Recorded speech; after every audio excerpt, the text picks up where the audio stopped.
د ترینکوټ ښار په څنډه کې هغه لار چې د تیرو 4 لسیزو راهیسې ورته پاملرنه نه ده سوې.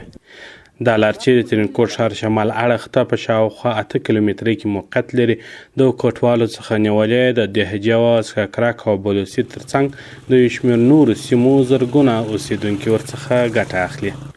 ځایي خلک وایي له سیمې تېر سوی دا سړک چې 10 کیلومتره کېږي دومره خراب دی چې هغوی لنډ سفر یې په 2 ساعتونو بدل کړی. نو زموږ سره په دغه سړک کې هېچ هم ترننه کومک نه دی کړی. دوغونې خراب دی چې بالابود موږ مریض نه شو وړلی. بیا بلکې پرې وځو ډمبر ته ځو، پر هغه ډمبر باندې بیا موږ دا مریض تر شفاخانې پرې رسوو. داسې په کورو کې زنانه مریضۍ شته، مردانه مریضۍ شته، مومنان مریضان، ډېر غټ تکلیف لرو پر دغه سړک باندې. دونې د دغه سړک سره موږ په عذاب چې عقل کار نه کوي. موږ ګر سره پیاده غاړې ته پرې وځو، تقریبا چې موږ غاړې ته پرې وځو پر دې غاړه موږ بازار ته رسېدلو. موږ دونه وسا کېدلو په دې سړک باندې، موږ دونې خرابي لري دا سړک چې بالابود نه ورته جوړېږي. دا سړک دا اوس دا رقم و چې دا بشپړ رالو دته مې وویل دا اوس ورسره ګډ چې دا خو بیخي دا رقم دی چې مطلق ورسره سړی نشي پر تللی. او دا خدای نه خسته داسې یو مشکل شي، یو مریض شي، دا چې موږ در بازاره پرې رسوو دا هغه دغه شي مشکل یې زیات شي.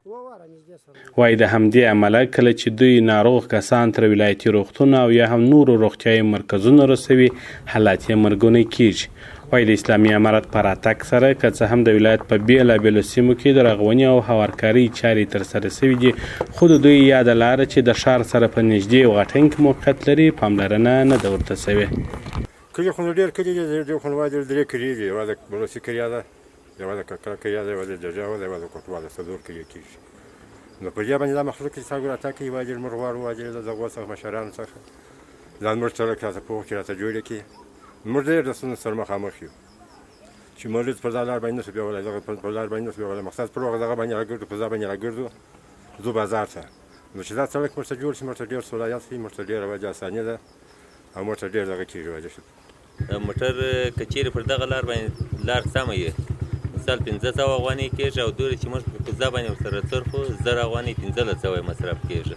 او مریض چې پر کوزه باندې موږ راګرځوو تقریبا 40 دقیقې 15 دقیقې وخت نیسي، او که دا لار جوړه سي دا لار نو به 20 دقیقې یو پاو داسې کېږي. د دې لارې ګټه اخیستونکي سیمهوال له ځایي مسؤلینو غوښتنه کوي چې پاملرنه ورته وکړي.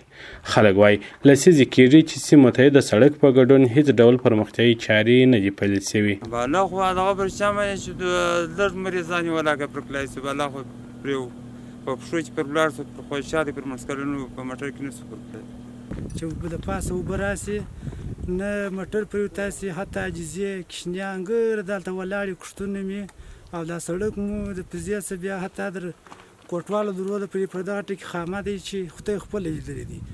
نو موږ غواړو د دې خپل امارت ته څه چې موږ ته دغه سړک جوړ کړي. موږ د دې سړک په برابر باندې ډېر په غټ مشکل کې دا سړکان چې زموږ روغ سړی تر بازاره ځي هغه د ژوند وځي. د روزګان ځایي مسؤلین هم مني چې د ترینکوټ ښار شمال لوري ته یوه غځېدلې لاره د کلونو راهیسې له بد حالت سره مخ ده. دوی وایي هڅې روانې دي یا د لاره چې د ګڼو سیمو سلګونو کورنۍ ورڅخه ګټه اخلي ژر تر ژره د جوړولو چارې پیل سي. تقریبا چې 25 کیلومتره دی، مخکې هم کار باندې سوی دی، خو پر 18 کیلومتره اندازن شاوخوا باندې، خو هغه داسې سړک دی چې دا مشنري ته ضرورت لري.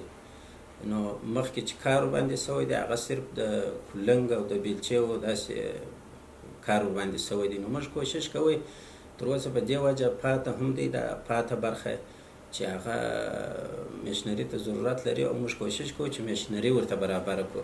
د دې لارې په ارتباط خو یقینا ډېر ولسونه پراته دي او تکلیف خلکو ته زیات دی، او د دې علاقې خلکو څه یادونه کړې وه موږ ته، او د هغې په ارتباط موږ هم انشاءالله چې یو اراده لرو د هوارولو په ارتباط دی.